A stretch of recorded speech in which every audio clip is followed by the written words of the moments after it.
Salut les geeks, aujourd'hui on va faire dans le politique. Je vais vous parler des comics en Amérique, faits par des Noirs, pour des Noirs.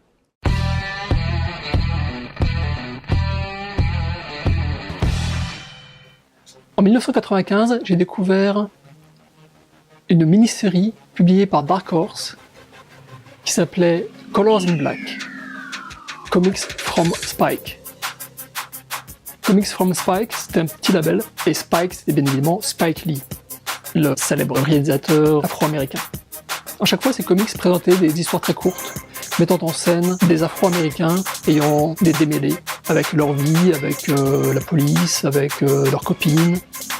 Donc c'était pas du tout du super-héros, c'était du social. C'est très intéressant. Il y a une histoire qui est restée avec moi pendant toutes ces années, c'est pour ça que je vous en parle aujourd'hui. Donc c'est dans le numéro 2, c'est un texte, un American Icon, de Brian McDonald, donc une icône américaine. C'est un texte de 2 pages, où Brian McDonald explique que le King Kong original, le film donc qui date des années 30, enfin des années 20, représentait en fait l'archétype de la peur du mâle noir pour le mâle blanc américain.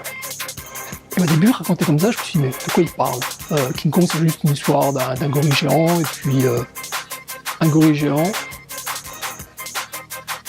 Je peux voir déjà les racistes qui comparaient les noirs avec les singes, je peux voir un petit peu le rapport.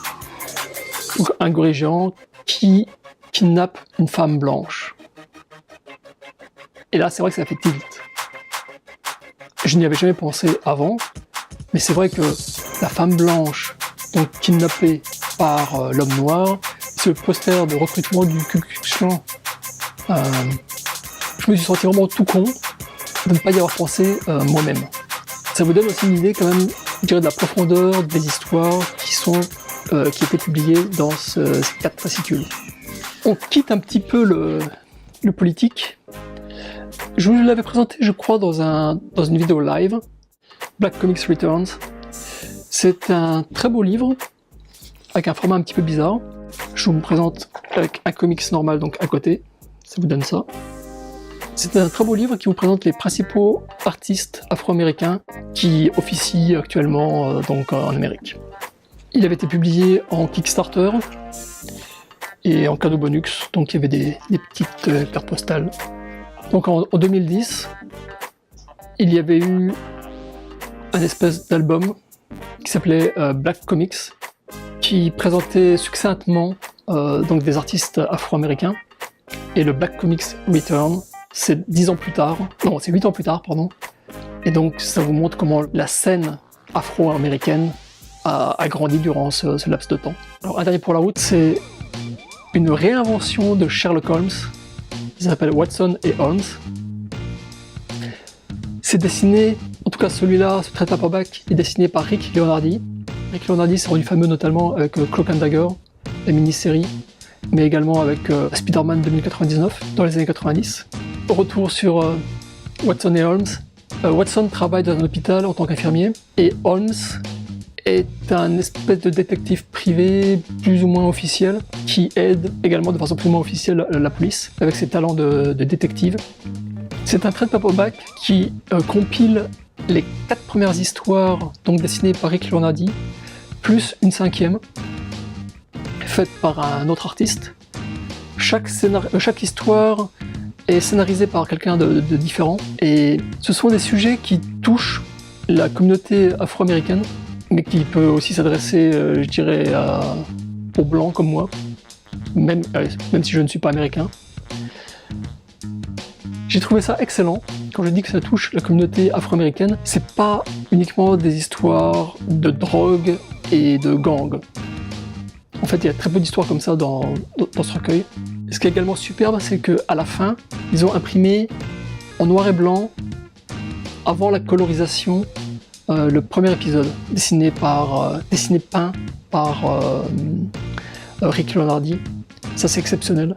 C'est à posséder si vous êtes un fan de Leonardi. J'ai également le 2e épisode, le deuxième Trade Paperback, pardon. Lui, il n'a pas été fait par Rick Leonardi, mais j'avais acheté les deux sur eBay ensemble. Et c'est toujours excellent. C'est toujours des histoires qui mettent en scène des Afro-Américains, mais il leur arrive des histoires normales, des histoires policières normales, mais qu'on n'a pas l'habitude de lire parce que il ne s'agit pas de drogue, il ne s'agit pas enfin, il y a de la violence, mais pas trop, comme ça a été trop souvent montré dans soit dans des vidéos, soit dans des BD, soit surtout dans des films. Il n'y a pas que ça. Et c'est pour ça que je vous recommande vraiment, si ça vous intéresse évidemment, de lire ces BD. Voilà, cette courte vidéo se termine. Je voulais faire un tour très rapide à mon tout petit niveau pour vous montrer que, bon, tout le monde connaît, tout le monde a entendu parler de Jack Kirby et de la Panthère Noire et du Faucon, mais il n'y a pas que les super-héros de chez Marvel qui faisaient la promotion, j'ai envie de dire, de personnages afro-américains, ou qui montraient des personnages afro-américains sous une bonne lumière. Je suis sûr qu'il en existe, qu'il y a d'autres artistes, d'autres personnages, et si c'est le cas, si vous en connaissez, je vous en prie, partagez avec les petits camarades en dessous. Je me ferai un plaisir d'acheter ces BD et puis de vous en parler encore. Voilà, j'espère que cette vidéo vous aura plu, vous aura donné envie d'en découvrir un peu plus sur la communauté afro-américaine, en dehors des clichés véhiculés par la télévision et le cinéma. Je vous souhaite de bonnes lectures, et puis je vous dis à très bientôt.